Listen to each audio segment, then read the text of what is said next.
Welcome back to my series on using pivot tables for a better gradebook. In this video, we're going to be looking at how you can track the number of attempts or reattempts that a student has had in a given week. This can be useful in a grading system when you allow students to reattempt quizzes each week. And if you have a lot of flexibility in how they do that, like they can come in any day of the week during office hours, it can be tricky to make sure that no student is taking more attempts in a given week than they should be allowed, and also to help students know if they have used their weekly reattempt. So the starting point for this is this type column. I include in my ledger a column for me that allows me to specify what kind of attempt it was, whether it was an in-class quiz attempt, whether it was an office hour attempt. Sometimes even if it was taken in office hours, but I want it to count as their in-class attempt. Maybe they're doing a makeup. They're making up a quiz before the class because they're going to be gone for a school function. Well, I don't count that as an office hour attempt. I'll count that as a makeup attempt or something like that. But what we want to do is keep track of the number of attempts that a student has in a given week. And so for that, I'm going to add in a week number column. And the formula for this is to say equals week num, parentheses, and then I'm just going to click on the date. Close my parentheses, and you'll notice that the entire column fills in that way. This column is not something that you generally need to look at. In fact, you can hide it if you want. That's not going to hurt anything. But what we now want to do is add in another sheet, and I'm going to call this weekly attempts. I'm going to insert a pivot table.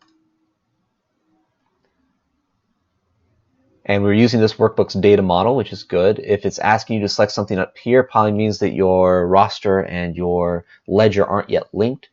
We don't actually need the roster for this one, but let's do it as is. Actually, I think I will do first name, last name for the rows. It looks odd now. We'll come back and fix that. And what we want is the week number, but that's not showing up in my ledger. And so I think what's happened is we haven't refreshed all of our data. So let's do refresh all. Something you have to do from time to time. And aha, now we have the week number. Those are going to be our columns. And for our values, we want sum of type or count of type. So let's first field value settings. Now indeed we are counting the number of times that something in the type field shows up for each student for each given week. The numbers across the top are just the week number. They're not going to correspond to the week of the semester. They're actually calendar weeks throughout the year, but that number is not important for us. All that matters is that we're separating one week from the next week. But these are also including in-class attempts. I just want to include office hour attempts, and the way to do that is to make use of this field that we haven't used before, filters. I want to filter by the type, and what I want to do is filter only the office attempts. And as soon as I do that, you can see that these numbers change. Blue has had one office attempt in this week, or last week, one this week, and so on. We can see yellow actually has 2 office attempts for this week. So either that's the maximum allowed, or maybe yellow was granted an extra attempt beyond what is normal. And maybe that's a case where you would want to look up the values in the sheet just to check. Another thing you might want to do is to keep track of the number of total attempts they've had, and that's just in this grand total column. The tricky thing about this is that it's not going to be easy to incorporate into a mail merge, but that's a topic for another video. The last thing we're going to do is fix the formatting of this. Same idea as what we did with the gradebook table.